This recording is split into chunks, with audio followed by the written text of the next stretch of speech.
Hey guys, how you doing? Hopefully you're doing okay. Going to give you a very thorough overview of the article here. There is a link in the description. It is a tragedy. If you appreciate the coverage, please do like, comment, subscribe, share the video as you see fit. I will be doing regular live streams, so hit the notification button and join in as and when you like. But back to this article here. It's in regards to the grandfather of Quinton Simon. So the grandfather's name is Henry Dale Moss Sr. He's believed to be 50 years of age. The article hasn't given us an exact age. Tragically, he's been involved in a hit and run. He was walking on a highway. It's believed that his car had a flat tire. He was walking on the highway on his way home or such, and he was hit by a vehicle somewhere between 5:30 a.m. and 7:20 a.m. on Wednesday. He was found at 7:20 a.m. The vehicle has not been caught, so he was hit by a car. The car sped off, and tragically, forgive my words, he was left to die. So again, his name is Henry Dale Moss Sr., and he's the grandfather of Quinton Simon. So as you likely know, Quinton Simon is the young man who has gone missing as of October the 5th. It is believed by police, and indeed it is believed by Quinton's grandmother, that Quinton's mother is responsible for Quinton's death, as well as the disappearance of his body. So if you recall, police investigators have been trawling the landfill in Ohio, I believe is the location, Georgia, sorry, in Burke County, Georgia. Police and investigators, a specially trained team, have been scouring the landfill, searching for Quinton Simon.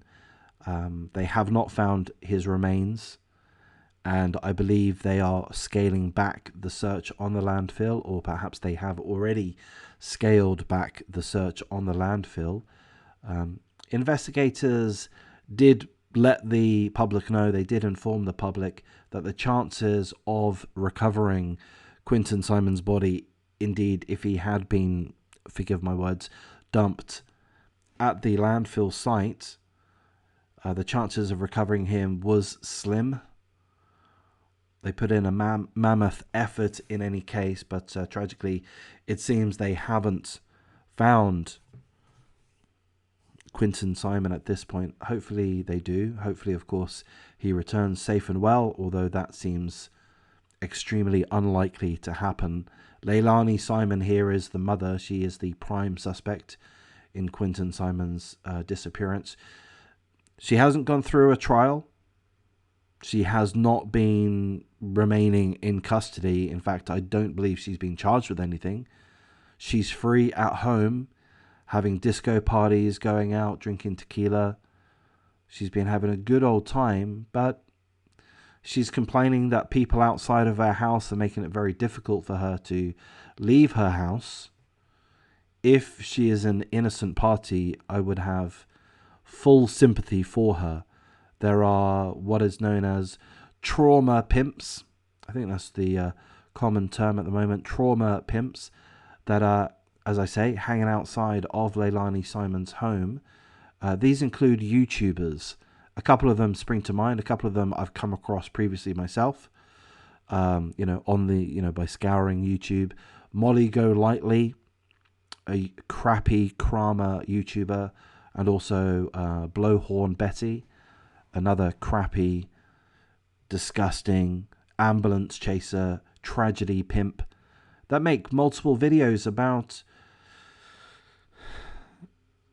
missing children, dead children. Now, I make plenty of videos about missing children and dead children, but I don't milk the subjects in the way that they do. I don't milk the subjects at all. I make a video, I go through an article, and then I move on.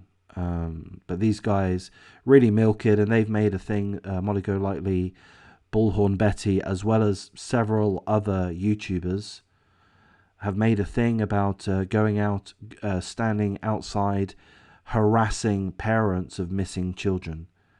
It is quite disgusting. I would feel full sympathy for Leilani Simon if I were to believe that she could be innocent, but seemingly the police are convinced of her guilt. That's my take on it, despite her not being charged.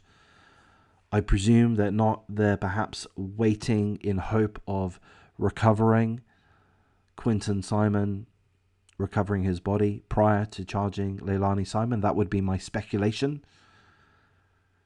But I do know that Leilani Simon's mother has been caught on audio stating that she believes Leilani Simon was likely in a drunken stupor, at which point or during which time Quinton Simon died. Perhaps drowned in the bath, unsupervised, because the mother was high on drugs. But going back to the subject at hand, this is in regards to Henry Dale Moss Sr. And so the article tells us that it's believed that he had a flat tire. He was walking home. He was fatally struck by a vehicle. And he was discovered around 7:20 a.m. on Wednesday. Again, no suspect has been apprehended. We don't know the details of the car, the vehicle that struck him. We just know that he was found. I believe he was deceased at the time that he was found. Henry Dale Moss Sr. was the father to Henry Bubba Moss Jr., who was Quinton Simon's father. Okay, so he's Quinton Simon's grandfather on the father's side. And tragically, this is another tragic loss to the family. They're still grieving. I'll say panicking. I don't know what the right words would be, but still grieving, still in shock, still hoping and praying that Quinton Simon is going to be found safe and well. But I think at this point, they all realize that that's extremely unlikely to happen. So, full prayers to the family. I guess we should include the mother at this point. But in any case, that's the information we have. God rest this man's soul. In all honesty, this is, as far as we know, this is an innocent man killed in a hit and run accident. So God rest this man's soul. I'm going to wrap things up. Take care.